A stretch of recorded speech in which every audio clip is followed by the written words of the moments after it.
Hello everybody, I'm Melissa Haywood and I'm the Midlands Executive Committee member for my union TSSA. It is amazing to see all of you here today. You look fabulous even if it is cold. Firstly, a huge thank you to Wolverhampton and Bilston TUC for the invite to come and speak to you all today, and I thank you so much for listening to me. I am proud to stand here and talk on behalf of TSSA. I'm proud, but I'm angry. I'm angry that once again it's the working class that pay the price for the ruling classes. It wasn't the working class that failed over COVID, giving plum contracts to rich friends for worthless equipment, then holding parties whilst our loved ones died. As a local health and safety rep, this astounded me how they were and still are getting away with it, whilst my fellow health and safety reps and I put in place the measures to help protect our members. Those that were deemed key workers but are now classed as greedy, work-shy union members. I have stood in solidarity with colleagues on picket lines, colleagues who, at times, earn little more than the minimum wage.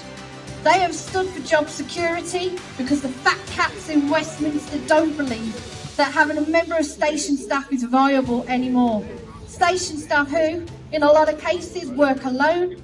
Those same station staff who not only are able to sell you a ticket from any station to any station in the country, are the same people who become first aiders if someone is taken ill, the same people who assist an elderly or disabled person on and off our trains, and the same people who complete regular station checks to ensure the safety and security of our passengers. They have stood because they haven't had a pay rise in 3 years.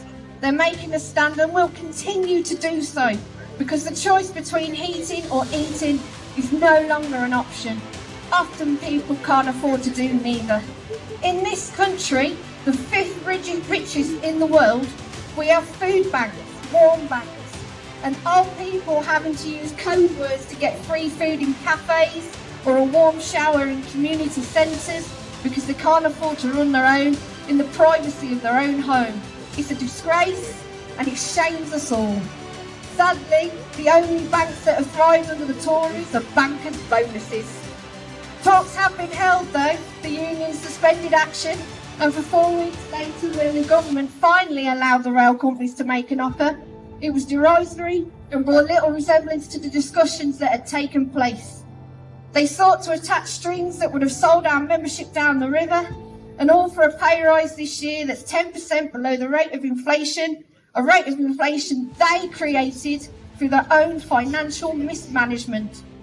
And it's not just our rail workers, it's posties, it's the teachers, and the most precious jewel of all, our NHS workers who are taking strike action for the first time in their history.